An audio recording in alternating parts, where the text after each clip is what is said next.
All right, we're recording, and I'm a little anxious, so I appreciate you being here. A little anxious? Is that your stage name? I don't think I'd sell very many. Or you know what? Maybe I would. I think you probably would. I mean, this is sensory processing problems we're talking about here, so there's probably some anxiety if anyone ever listens to this. Anyway, so what I wanted to... All right, doggo. We don't need your opinions. Aw, doggo. Our dog may or may not have a hairball right now. Okay, anyway. So, this is supposed to be talking about why I thought twice in my life now that I may be autistic, and both times had it verified that I was not. Yep. So, I think I'm going to run through different things that made me think I had it. Most of it is stuff that I heard from folks with autism, and some of it is, things that relate to the diagnostic and statistical manual criteria. So I'll just, have verbal diarrhea and you just jump in. Pleasant. I mean, don't jump into the verbal diarrhea. I guess I am inviting you into the verbal diarrhea. Okay, scratch all of that. That's gross. Anyway, all right, here we go. So, haves. I have a long list of haves and a slightly shorter list of have-nots. So, haves, one is thinking in pictures. Mm-hmm. Yeah, so my brain works like a video camera and a Polaroid. Yes. And I visualize everything, and my memories take the form of sort of a Rolodex of pictures. The dog is less than interested in what we're doing right now.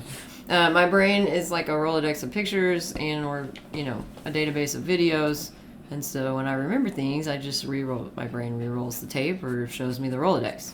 Do you have to can you start like in media res, or do you have to start from the beginning of the clip, essentially? My brain just pulls up what it pulls up. Okay. I don't know that there are beginnings of clips. Maybe. I hadn't thought about that. That's a good question. I'll think about that. But anyway, yeah, I learned about that from Temple Grandin, right? Listening to her and reading her book and books about her and all that stuff. Okay, number 2, speech delay in childhood. So I said a few words as sophisticated as things like da, and then pretty much stopped talking until I was 3.5, and then I was exposed to a severe trauma that I essentially had to start talking if I wanted to live, or at least that's what my brain thought. So, what do you know? I started talking at 3.5. So, yeah, I hate speaking. Speaking, for me, is akin to, like, having the seams at the end of my toes on socks. Yeah. Or, like, I don't know, the fluorescent lighting in any, name a chain store. Or I think that one of the things that is most... that's not me sniffing, people listening. That will be the dog. That's Mr. Doggo. I think that there is a... the thing that people will be most familiar with that type of feeling is the really, really horribly itchy tags that are on some t-shirts. Yes. Or if you get one of those plastic price things that the tag tears off, but you can't find that like plastic bit, and it just pokes in your skin or drives you nuts. You think there's something stabbing you, but you can't see it. Yes, you're exactly right. And interestingly, I'm not bothered by tags. Weird. Super weird. Anyway, all right. Speaking of this, hyper or hyposensitivity to sensory input in general. Super major problems there. So deep pressure is amazing. We've had the experience where I'm like, please scratch my back, and you're like scratching, and I'm like, scratch my back, and you're like, I am scratching your back, and I'm like, no, harder, and you're like, I'm going to hurt you, and I'm like, no, you're not even taking the itching away. You kind of made that sound like a threat. What? I'm going to hurt you. Oh, no. Like, you're saying, like, you're afraid you're going to hurt me. Good clarification for people who can't see us right now. Yeah. Or like you'll be massaging my shoulders or something and I'm like, can you push harder? And then you're like, I'm going to bruise you. You know, not threatening. Right. Concern that Yes, you're going to of bruise me. And I'm like, no, you won't bruise me. Like, just get in there. Yeah. And I love to be squished, right? Like, I love hard hugs, like bear hugs. And I love like, heavy blankets and just a lot of pressure on my body. I like a lot of really strong physical exertion, that kind of thing. Light touch is a no. Right. That is a hard pass. Which is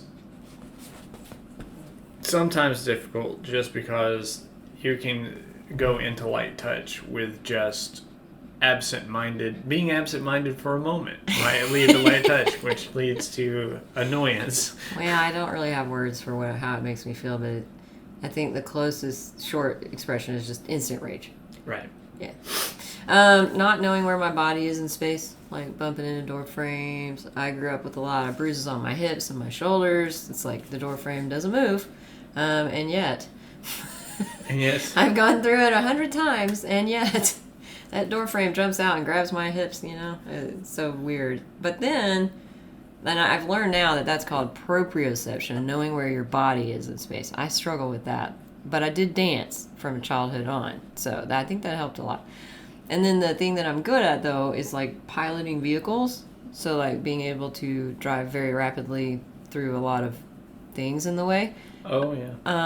And that's apparently different, vestibular. So I was always confused by how come I'm such a klutz, and yet I can pilot vehicles with such precision. But now I know. Interoception, knowing what my organs want or are doing, is on and off. I have no sense of thirst, like none. Yeah. That's been frustrating for you. Because I'll end up with a dehydration migraine and like my lips looking like crepe paper, and you'll be like, have you had anything to drink today? And I'm like, oh, crap. Yeah, but there are other times that you're like, my gut seems to feel a certain way where, like, for the most part, I have no sort of perception of my innards. Digestive. I have a lot of feelings and sensations in my digestive system. I get grumbling, like various types of grumbling that might suggest different things. Like a hungry grumble is very much different than a uh-oh grumble.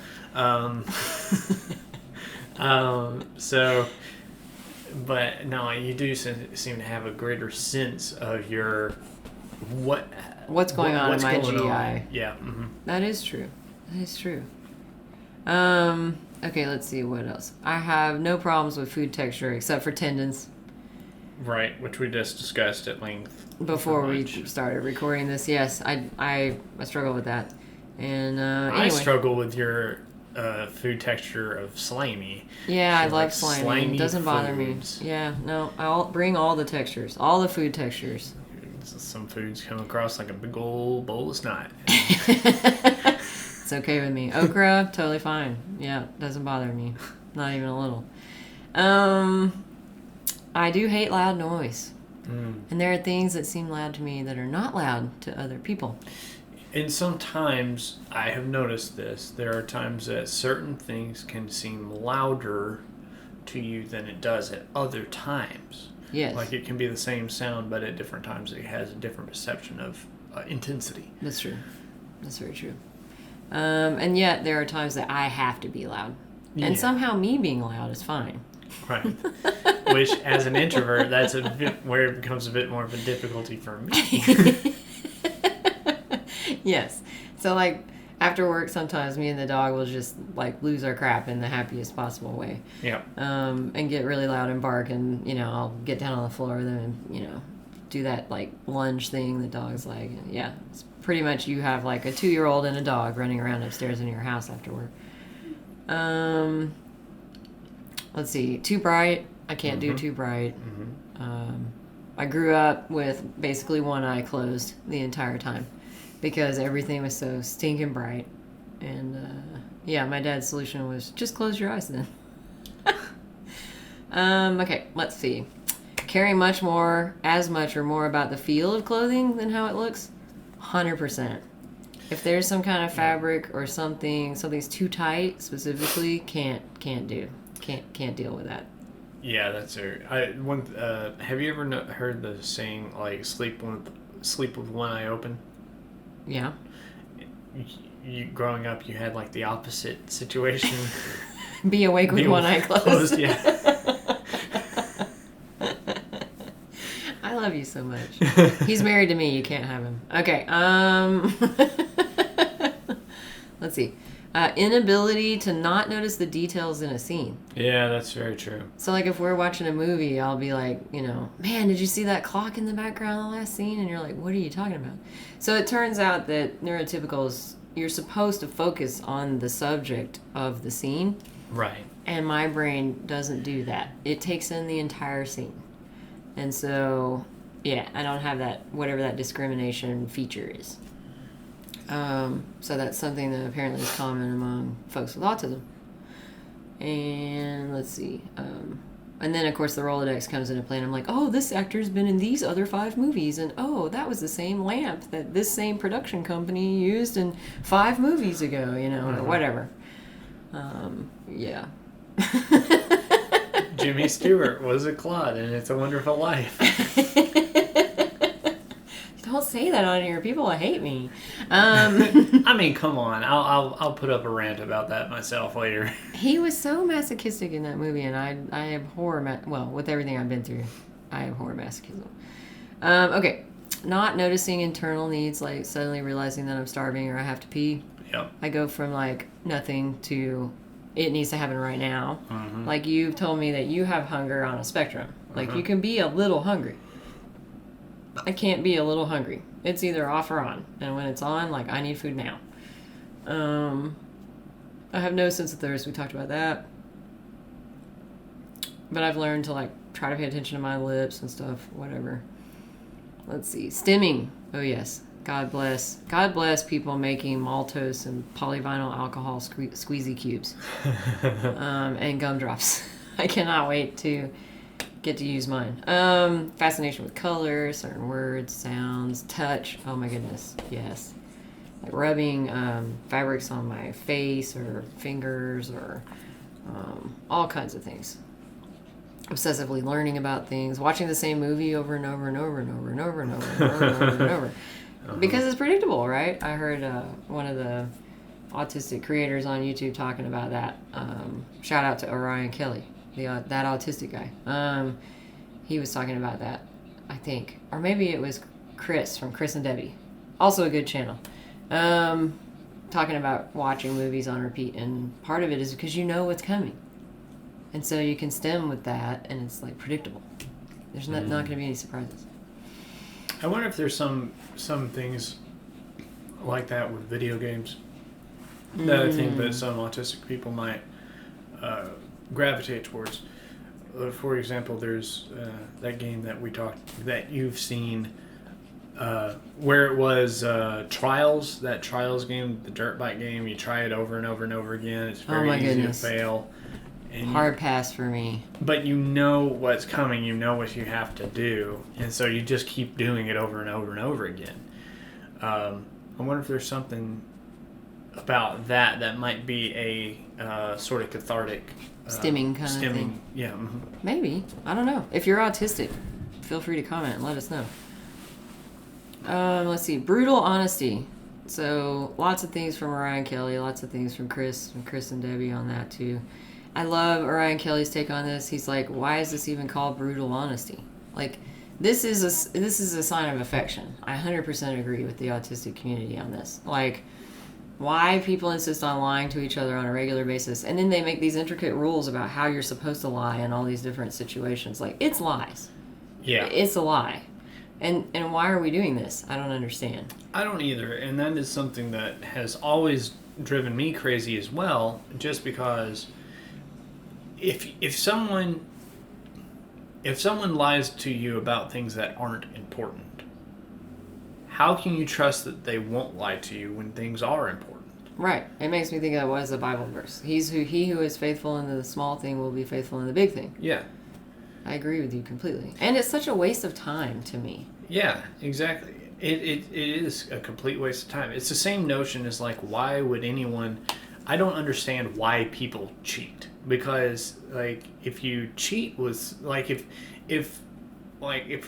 someone goes out with someone who would go out with someone who is married or whatever, that's not the type of person that you would want to be involved with. And you also wouldn't want to be involved with the type of person that would cheat on their significant other. It makes zero sense. Just in like the lying, intentionally lying, and everyone kind of being okay with it makes zero sense to me. Yeah, and then to have these intricate structures about how to lie. Yeah. And then you're supposed to lie this way if they're in authority over you, and you're supposed to lie this way if they're under you, and you're supposed to lie this way if they're your family member, and you're supposed to lie this way if you don't know them. And it's just like, why?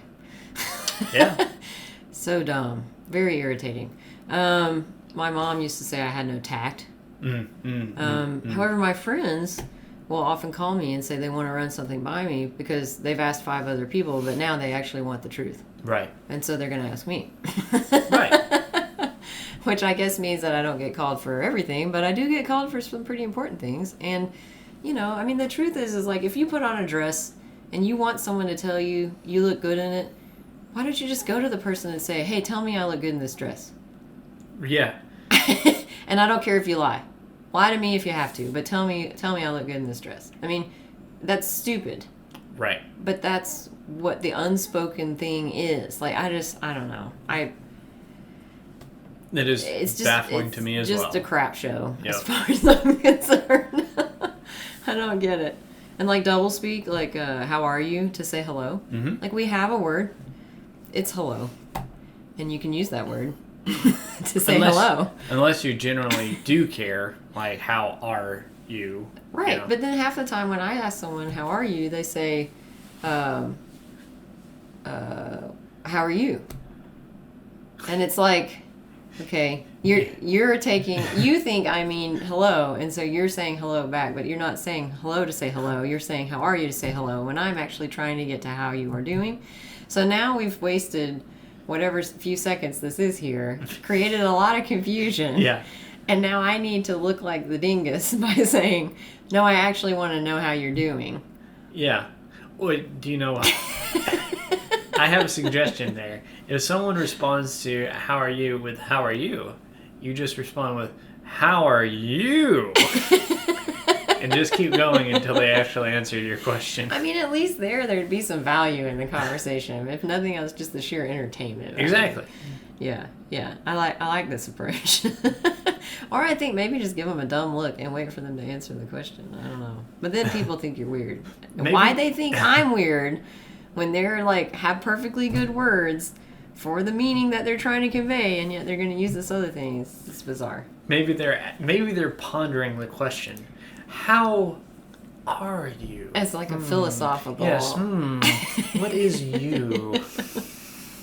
It's like the Good Boy cartoon. Yes. If you haven't seen that, go look it up. It's like, who's a good boy? And then the dog is like, what is the meaning of goodness? Who can truly say that he is good? And then she's like, you are. And he's like, this is amazing. Yeah, anyway. Okay. The thing where people say, I'll think about it. And Just say no. What they're saying is no. Yeah. But then every now and then you get that person who says, I'll think about it. And it's a yes. Yeah. That is so frustrating. Because it's like, are you the person who's blowing me off? It's like a shell game. It's a shell game. Why are we doing this? Yeah.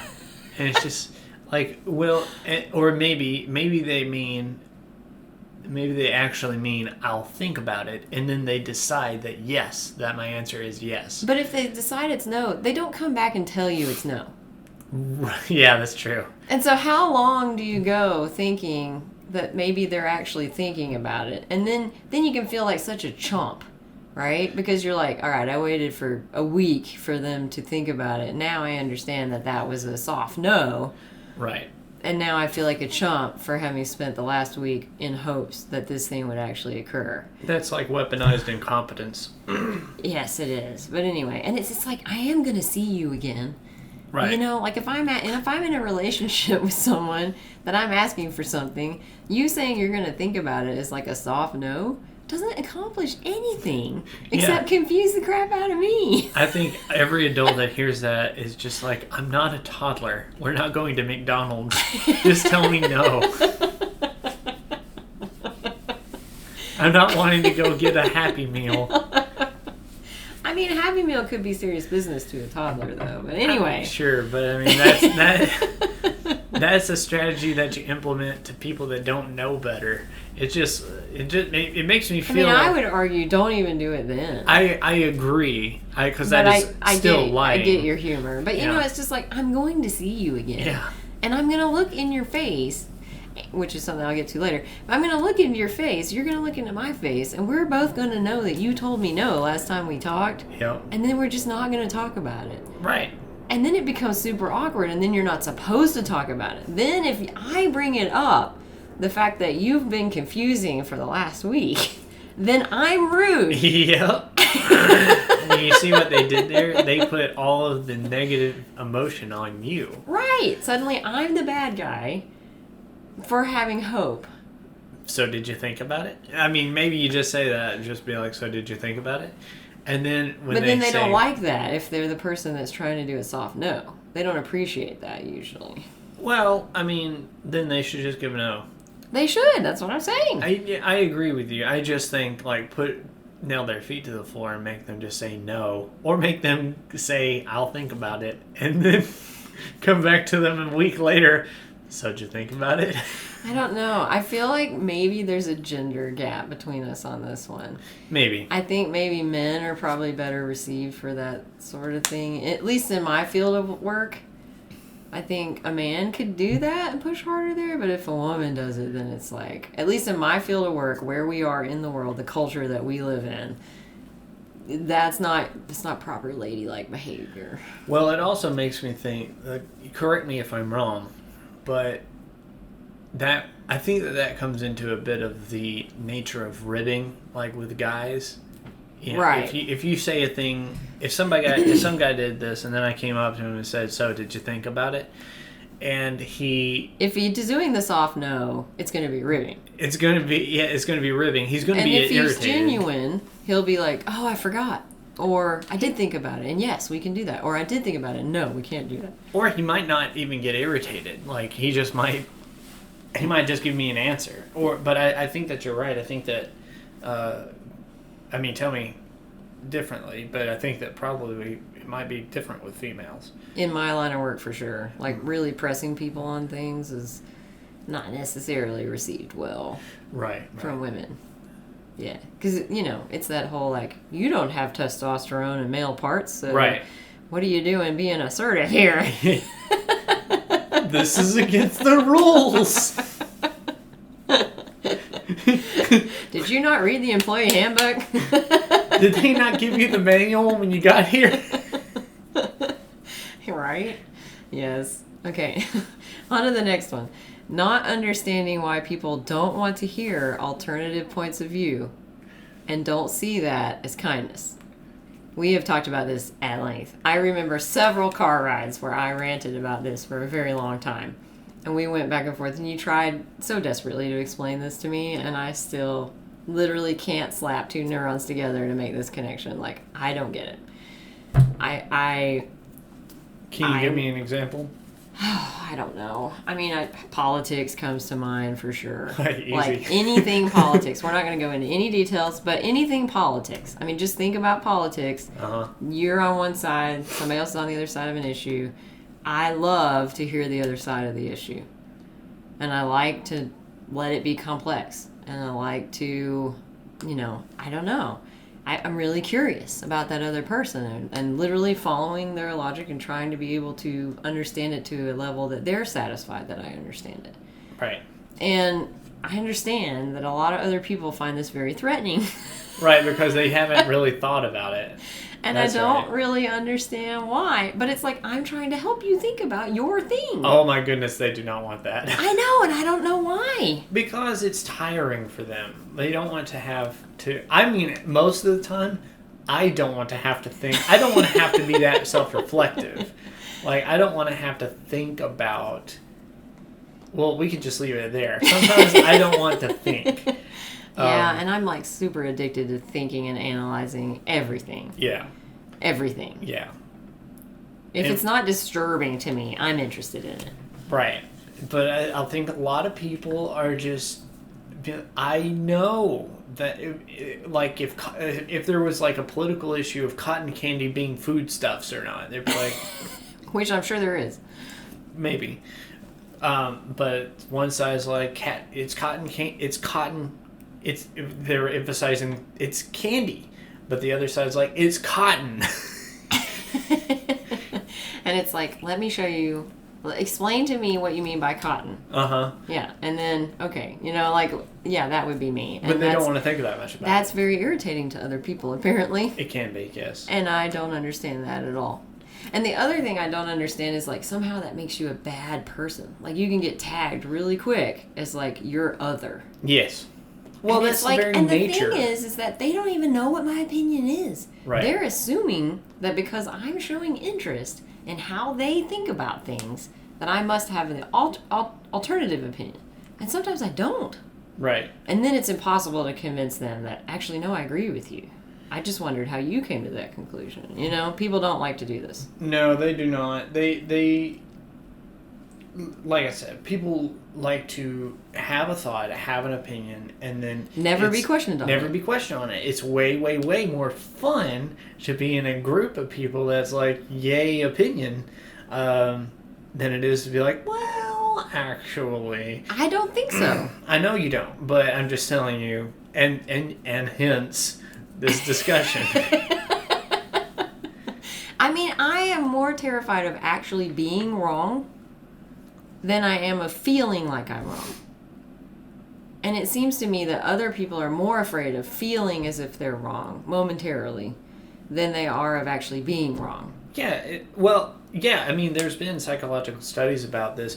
In fact, there's been non-psychological studies about this.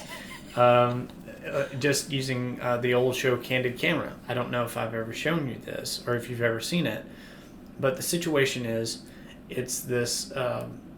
It's like a what do you call it? A joke show, a prank show. The Candid original Camera. Candid Cameras. Yeah. The original was back in the 60s. I think I just said Candied Camera because I was thinking about cotton candy. Candid Camera. Okay, Candid Camera. But this guy walks into an elevator, and then like a dozen people follow him into the elevator and face away from the door. Yes, I love these kind of experiments. I had a buddy in high school who used to do things like this just to see what people would do. And of course we were friends because of course we were. Of course. And then this person, you watch this person, the one person that wasn't in on the gag is just like looking around, and he slowly turns to face away from the door. I don't understand that. I would not do that. And it's like the same thing happened whenever every guy took off their hat. And then he slowly did, and then they put their hats back on, and he did as well. And just standing in an elevator? Yeah. I know. I'm leaving my stinking hat on if I want to. Yes, you are. You have a unique mindset. I don't know. That's weird. Now, etiquette. I'm real big on etiquette. Etiquette is very clarifying. That's one social norm that I appreciate. And it seems like this is because these are the rules we've actually agreed on in my mind. Anyway, that's a whole other subject. Well, I didn't agree to them. Anyway, that's getting deep into it. So let's move on to mouth breathing. Okay. Because that's a smooth transition. We're professional podcasters. We're having a good time at least. Okay, so mouth breathing. I was a mouth breather all growing up, and my mom would say very derogatory things about that I won't repeat here because those are not words that I like to use about people. But she would say, "You look fill in the blank," and yeah, I just could not remember to keep my mouth shut, so I just walked around everywhere with my mouth open for most of my childhood. And that's apparently something that's fairly common to autistic people growing up. So thought that was an interesting little tidbit there.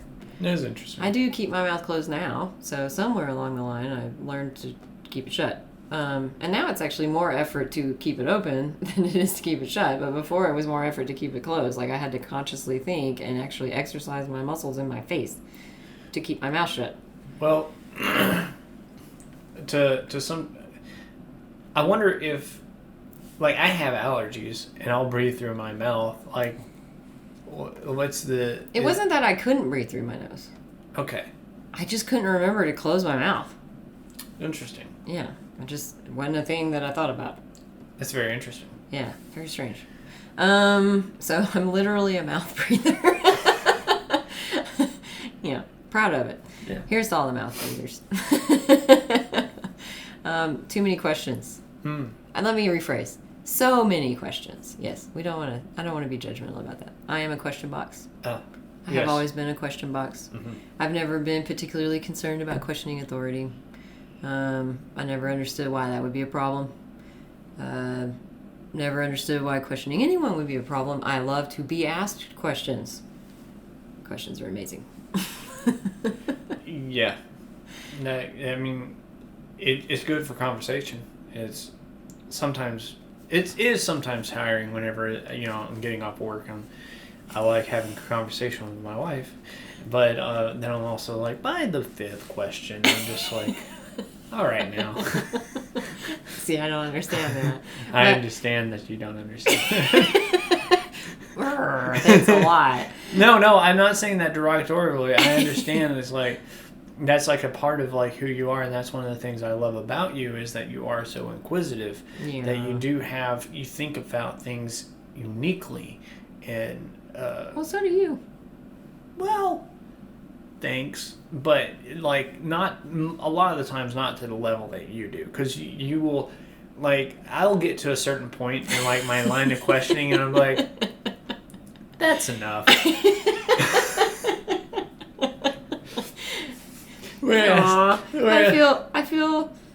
I feel exposed.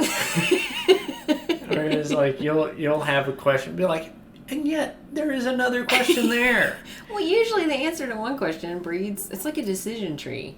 That just every question opens up further into the root system of this decision tree. Yes. And it's like every question leads to 15 more questions, and then I have to know the answers to these 15 questions. Yeah. Because I'm building this decision tree in my brain to understand what we're talking about.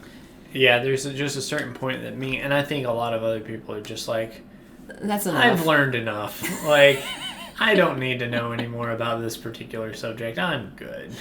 Yeah, that's so true. I love how much you want to learn and know, though. Yeah. It's really an amazing trait. I wonder if it's part of stimming. I wonder if learning can be stimming. I don't know. Anyway. If you do know, leave an answer in the comments. Yes, please. We would love to know. I would love to know. Okay, let's see. Communication problems with neurotypicals. Yes, definitely have that. For some of the reasons we've already discussed. And then, let's see, ease of conversation with autistics and ADHDers. Absolutely. For whatever reason, I have been able to communicate fairly well. And not just my opinion.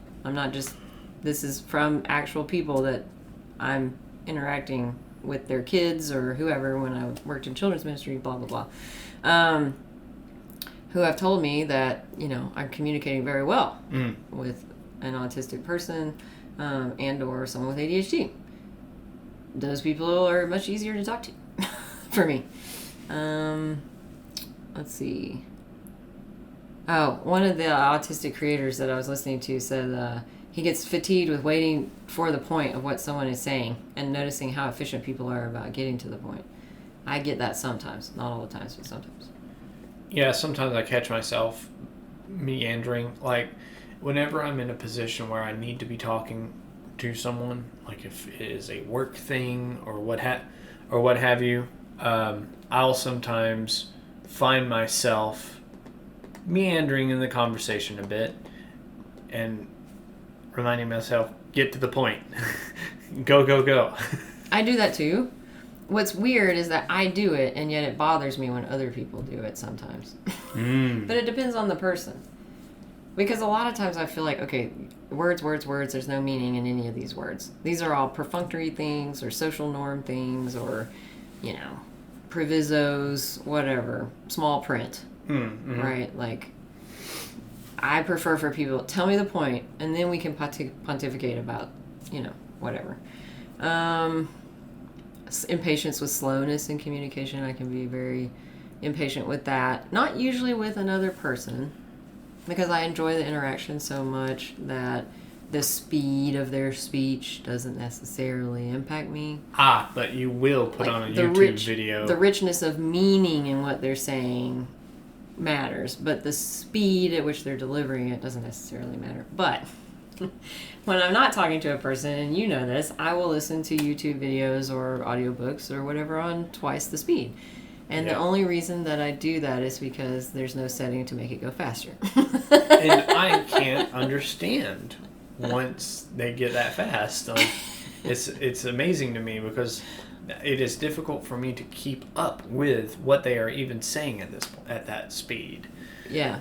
And for me, it's like hard for me to keep up with what they're saying if it's too slow. Because my mind has got 4 tracks in it, and I have to fill all those tracks to be able to concentrate on this one. So I think the speed takes more brain power. Yeah. And so it draws me in, and I can focus better on what they're saying. That makes sense. Although I'm usually playing a game or something else while I'm doing it too. Special or obsessive interests. Don't do well when I can't indulge those. Definitely have that. Yeah, that's true. Yeah, I get out of sorts. And I do have kicks, what I've always called kicks. So I'll get interested in something and then I have to become like an expert on it. Surprises or unexpected changes. Hate them. Yeah. Even good surprises. We've talked about this for birthdays and Christmas and stuff. Like, no. As soon as you know what you're going to get me, tell me immediately. Because otherwise, you steal most of the joy for me. Like, why should I be miserable between now and when I get it, not knowing what it is, when I can be super elated that entire time looking forward to getting the thing? Doesn't make any sense to me. Okay, so it is not... Okay, so... There are no good surprises. Sure. But in a situation like for Christmas, if you... if I were to tell you what I got you for Christmas, and then I still boxed it up, and it was like, you can't open this until Christmas... How does that work? Is that frustrating? Is that exciting? It's so much better than not knowing what's in that box. Okay. A zillion times better. Okay. Interesting. Yeah. Like, a lot of the enjoyment is knowing what's in the box and that it's coming. Right. Yeah, I think that's weird, probably. I just don't like surprises. And I don't like it when I get snuck up on, either. I can startle very easily. Oh, yeah. I sometimes will just walk up behind her and, not meaning to, just startle her. And then I'm startled for a good while. Yeah. It takes a while for me to calm back down. Speaking of that, emotional regulation issues. Yeah, I just need to do a whole one of these on emotions, because that's just, it's a can of worms. My inability to express what I'm feeling, like name it. Like, I know how I'm feeling. I don't have a problem with that. I have a hard time telling you. Right.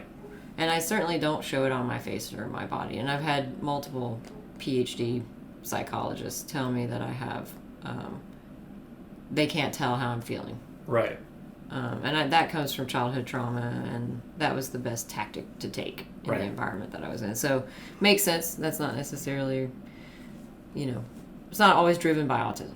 Right. Sometimes that's driven by, this is what I need to do to survive in the situation I'm in. Impulse control. I have pretty good impulse control, but I can have problems on occasion. Sometimes. I would say a little more than usual. I'm going to chalk that up to ADHD, but it is one of the things that people with autism also struggle with from time to time. Having a personal style or taste that is independent of, or even just not caring about trends. That is very true. Yeah. You like what you like, and it does not necessarily have to be trendy. Nope, it doesn't even have to match up with what is socially acceptable. Right. You're not a contrarian. No. You just, if you like it, you like it. Yep. Man, I don't feel the need to follow fads at all. In fact, I think it's super stupid that people run out and spend their... It's like, here, take my money, corporate mogul. And then next 6 months, you're going to tell me to buy something else. And then 6 months after that, you're going to tell everybody to buy something else. And then now my car is not good enough. And now my clothes aren't good enough. And now my house is not good enough. And now, like, what a load of crap. Like, why would I obey the person telling me that my taste is somehow bad so that I can make them richer? I don't understand that. Yeah, and it even bleeds into the counterculture sort of motif as well. Because to be counterculture, you're still being you dictated. have to have a certain fashion. If you know the most counterculture that you can be is stop caring. Stop giving them your money. Yeah. But then there's this thing called social capital. And people really will ding you. Like, you really can lose job opportunities, dating opportunities, friendships, all kinds of things. People can be scared of you for no apparent reason. So, yeah, super stupid. Anyway, and I find it super weird that people bond over having their primal circuitry in their brain hijacked in this way. So it's like, let's all get together and have our brains hijacked by marketing professionals together. I don't. Yeah, people want to be on teams. It's just really bizarre to me. Like, okay, we got duped by the corporate moguls again. Let's celebrate together. I just don't get it. I don't either. I know that that's probably going to make some people mad, but I'm determined to be honest on these and just say how I see it. I don't think that anybody would be mad. I think that a lot of people will get it. I mean, they're probably, they might get a little dinged if they're like, oh, that's what my thing is. And if that is your thing, if that's where you derive joy, you're not any less valuable. No, I just don't understand why you're doing that. Yeah, it's not something that is important to either one of us. No. So. No. I mean, to the degree that I have to dress a certain way to get a job, I will. But I see it as like a practical accommodation, kind of thing. It's like, all right, this is stupid. I'm essentially stepping out onto a stage. I have to be someone else in order to get through this interview or get this job. And so I'll do that. We'll play this little game. You know and I know that this is not how I normally dress because you've seen me when I'm not in this interview, right? Like, I wear certain things, but now I'm in this interview, and now I'm wearing this costume that we all wear to interviews, and you know it and I know it, and we both know I don't play basketball in this. I don't sit in my living room in this. It's so weird to me. Anyway.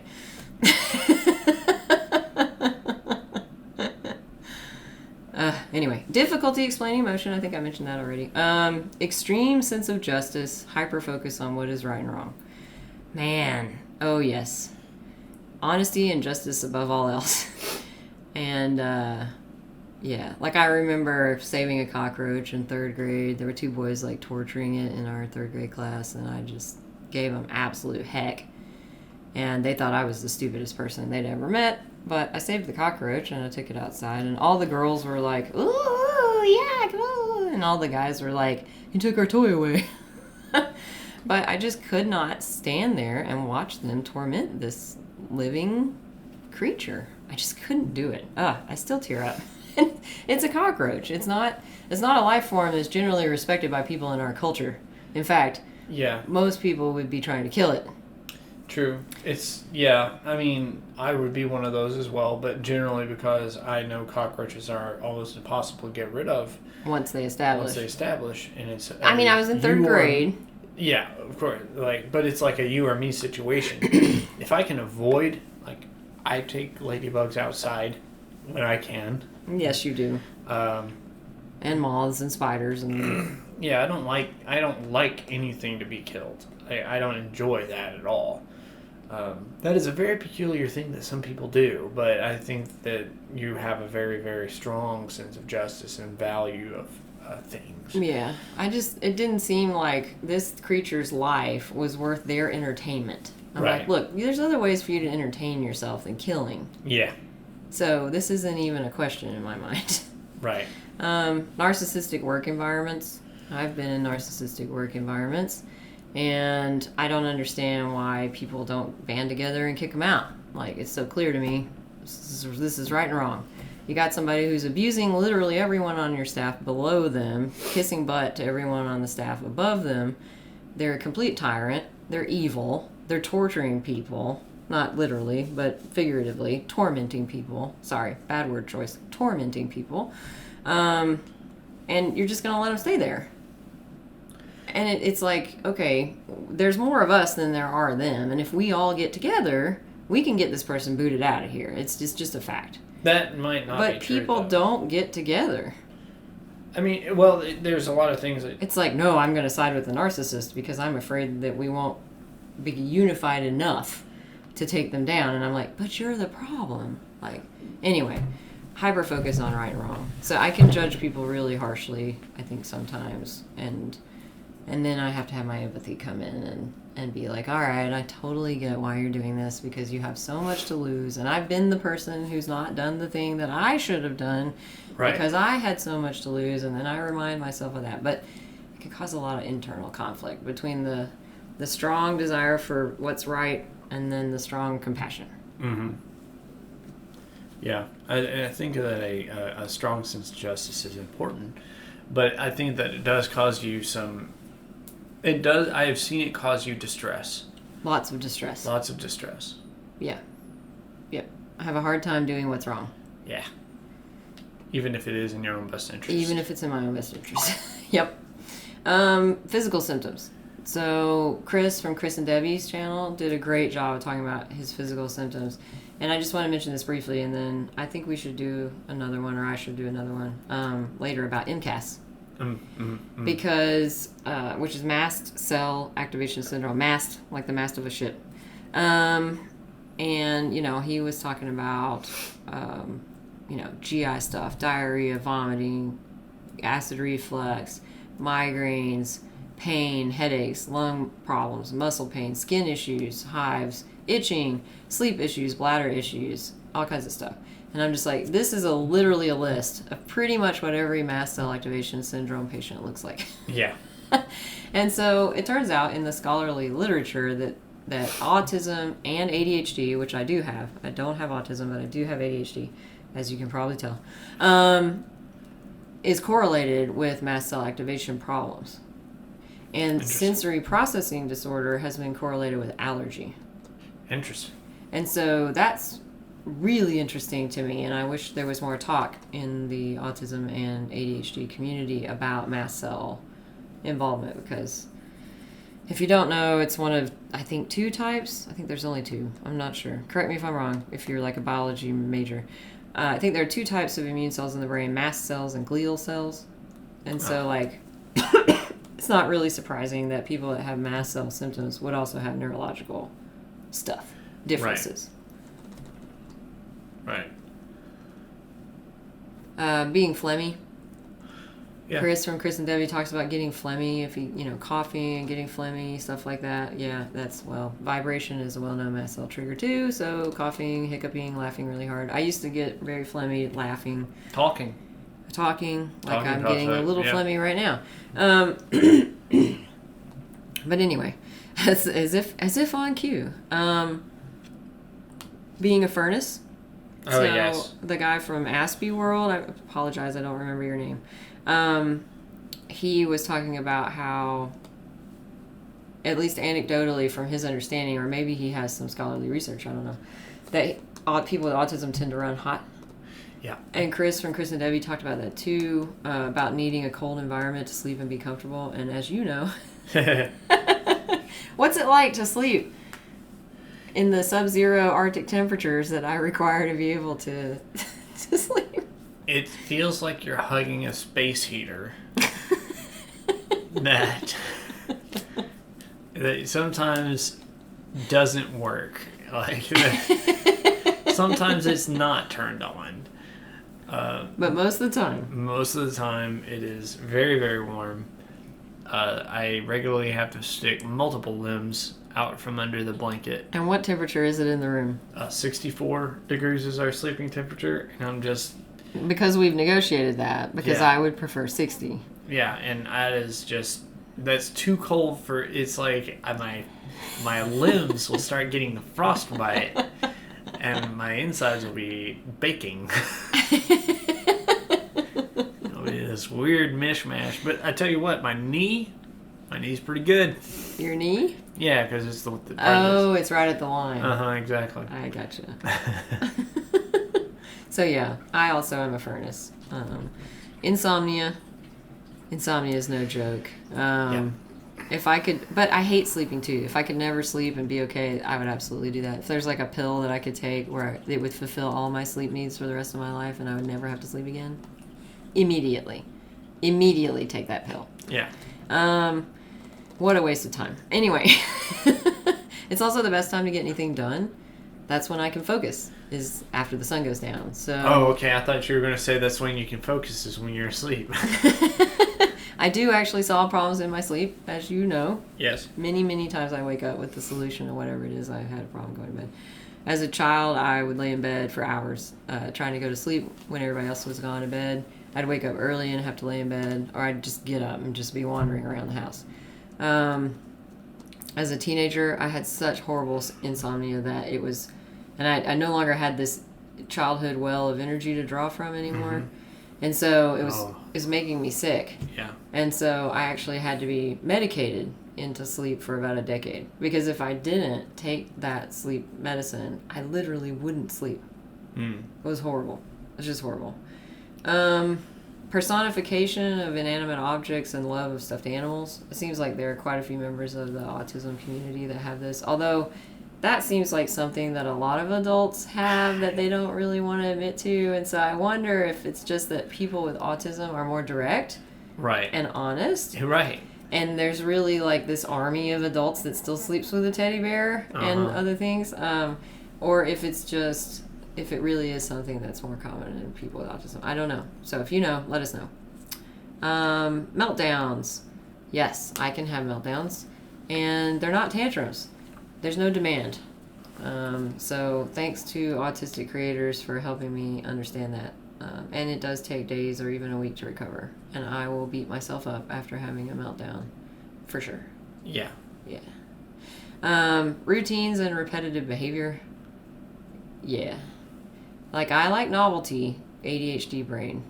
But I also don't like to have, like, my nighttime routine interrupted. I don't like that. It throws me off. And I would definitely get on food kicks as a child. I did that as well. There was a long period of time that I would just eat Hot Pockets. For some reason, I got into Hot Pockets when I was in school. And it was a very long time that I ate so many Hot Pockets, and that is why my liver is destroyed. No, it's really not. But it's... Of the things to get on a kick on, Hot Pockets? Hot Pockets. Ugh.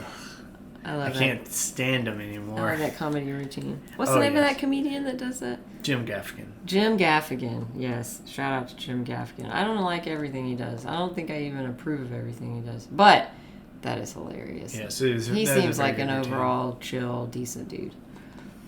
All right. So I'm going to stop here on the things that I have in common with folks with autism. And we can pick up things that I don't have in common with... Did I say that right? Yes. Okay. We can pick up later on the things I don't have in common with folks with autism at a later time. Next time. Stay tuned. Same bat time, same bat channel.